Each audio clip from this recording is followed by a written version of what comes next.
Chapter 244, Appointee. What? First touched her earlobes, wondering if she had heard wrongly.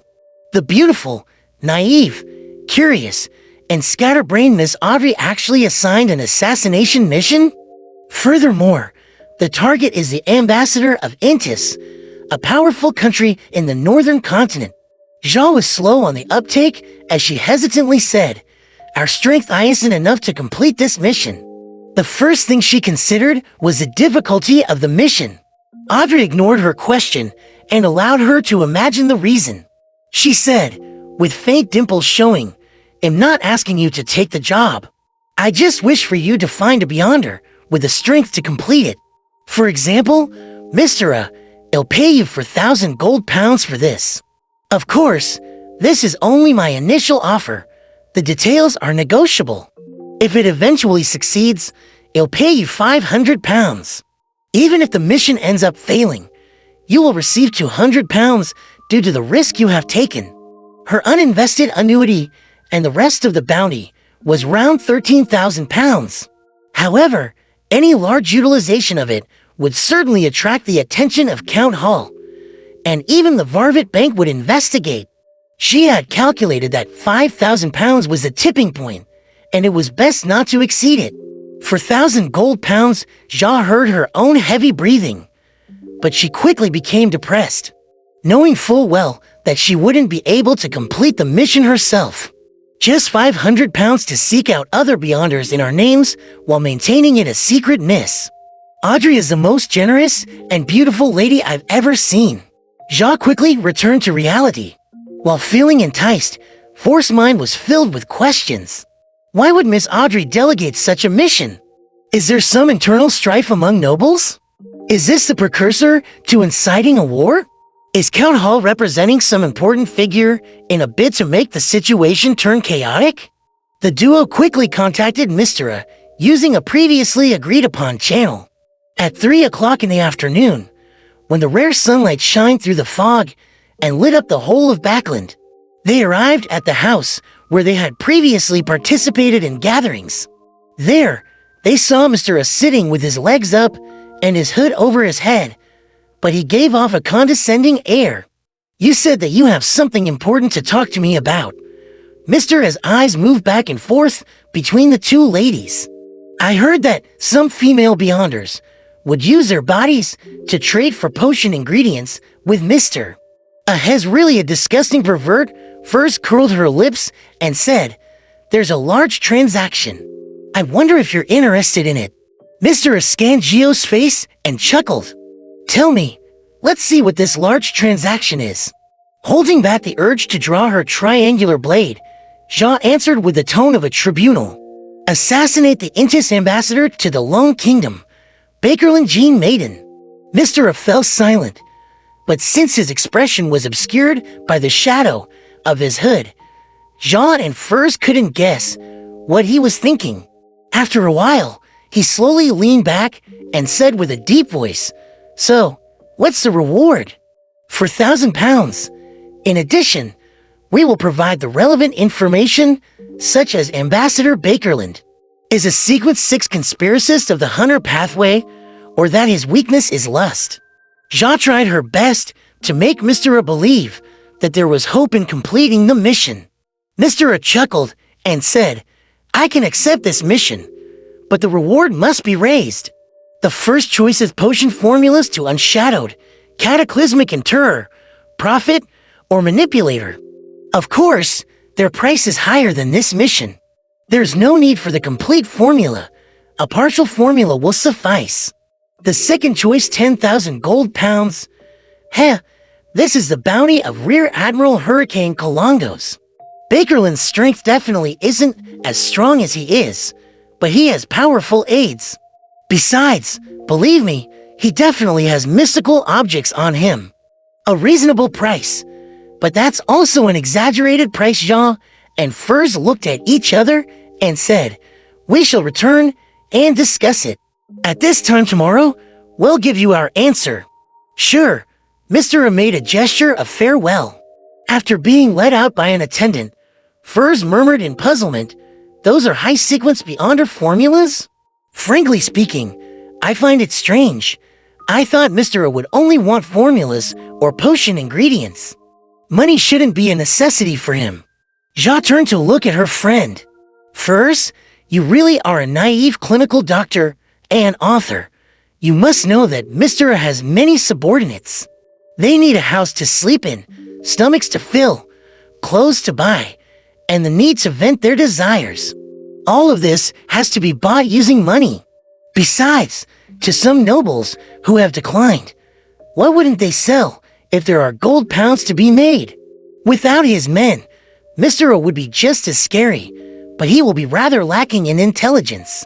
That's what all the small gangs in the East Borough know. First frowned and said, Shaw, you're not that stupid after all. In the evening, the two of them met the familiar large golden retriever at a predetermined location and passed Mr. As reply to Audrey. When Audrey finished reading the note, not only did she not feel stumped, she even let out a long sigh of relief. It was simply wonderful for her that she could finish the ambassador with just 10,000 gold pounds. For the time being, I can only use 5,000 pounds. You'll still have to pay Jean and first 500 pounds well. First of all, I'll borrow 6,000 pounds, number 8,000 pounds. I can't expose any problems with my daily expenses. Then, I'll pay him back over for 5 months with interest of 1,000 pounds before the new year. I will be quite poor. Having only 1,000 pounds to use a month, Audrey quickly made her decision. Then she burned the original slip of paper and wrote on a new piece of paper. The second option, an advance of 2,000 pounds and the remaining 8,000 pounds will be paid after the mission is completed. At 15 Minsk Street, Klein saw Mary Gale again at tea time. He had initiated the meeting through Mrs. Stellan Sammer. Madam Mary, I found out that your husband went to the Quelaw Club while tailing him. However, I wasn't able to enter because I'm not a member of the club. Even so, according to my observations, about half an hour after your husband left, only one young lady came out. Her name is Erica Taylor, who lives at 126 New Year's Street, Hillston Borough. She used to work at Coim for a period of time and is currently unemployed. I took a picture of her leaving the Quelaw Club.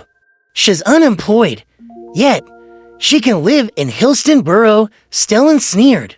Mary wore a gloomy expression as she remained silent for a few seconds. You have to obtain material evidence of them being intimate. Oh, the Quelaw Club, right? I'll get to members to nominate you as a member, but you must fill in your particulars as famous detective. I can't get people to bring you in because it might not mesh well with the schedules of others. All right, Klein hesitated, but still asked, who will pay the club fees? I will be responsible for the initial fees. This is in return for your efficiency. If you wish to remain in the club, you will have to pay the annual fee of about 15 pounds yourself. There seemed to be a fire burning in Mary's eyes. The fee is 15 pounds a year, and the initiation fee is at least 50 pounds a high-end club, Madam Mary. You sure are generous. Klein immediately nodded. I will provide you with the evidence as soon as possible. After dinner, Klein went out again and continued to the Brave Hearts bar in the Backland Bridge area.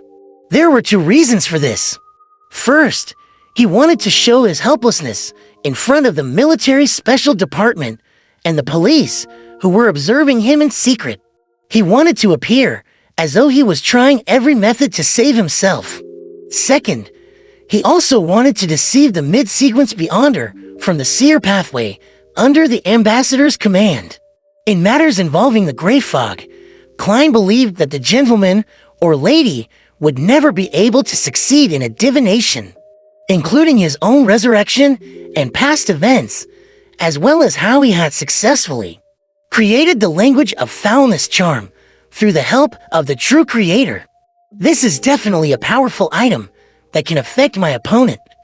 Klein had to maintain his act of feeling unsafe and his act of madly grasping at all kinds of straw to mislead his opponent in order to increase his chances of victory. Under the dark night, Klein entered the bar. Before he could get a beer, he saw Casper's, the old man with the brandy nose, standing in front of the rat-baiting ring with his arms crossed. Perfect timing. Merrick is looking for you. Casper spotted Klein and limped over. Merrick is looking for me, Klein asked in shock. Instinctively, he touched the ASIC's copper whistle in his pocket and considered what excuse he could use to politely decline the meeting. Or could it be that wrapping the copper whistle with one's spirituality wouldn't cause any zombie-like phenomenon? It wasn't like Mr. ASIC hadn't been to the cemetery before, nor had any corpses attacked him. Klein tensed up. Before he could come up with an excuse, he saw Merrick, his face pale and his eyes filled with malice, walking over. He wasn't surrounded by any zombies. Where are his zombies? Klein thought with a mixture of puzzlement and relief. Merritt pointed to the card room and walked over there first. Klein looked into the distance and followed him since there were no zombies. What's the matter? Klein took the initiative to ask. Merrick, in a black vest and white shirt, sat on the card table and stared into Klein's eyes. Does that job of yours still stand? Huh, Klein wasn't able to react in time. I have a friend who is short on money and is willing to accept this commission. She's stronger than me and should be able to protect you. However, she can only protect you for 3 days. The price is 1,000 pounds, Merrick said in a low, slurred voice. Why is a Beyonder willing to accept the commission only after I acquired the language of foulness, however? This is good as well. This will be able to confuse the ambassador's Beyonder. After he painstakingly defeats Merrick's friend, my chances of success will become extremely high. The only problem is determining if Merrick's friend is trustworthy. It'll go above the gray fog. To divine it, Klein pondered for a moment and said, give me time to consider it and save up the necessary funds. It's not a small sum. Also, it's best if the person protecting me is hidden. It must be confidential. As for the 3 days of protection, that is up to me. It's definitely within these 2 weeks. Of course, the seer would definitely be aware of it, Klein silently added. As for money, he had already considered it from the beginning. If selling Merceau's Beyonder characteristic wasn't enough, he would ask Miss Justice for money. After all, he had made the preparations. Roselle's diary still had a lot of knowledge that could be sold. Of course, if the price was simply unacceptable, he could forego it. Now, although Merceau's Beyonder characteristic had become the language of foulness charm, I still have Miss Justice. She still owes me the money needed for Sequence 8 light supplying, as well as the intelligence regarding the secret order. Combining those together, 1,000 pounds would be enough.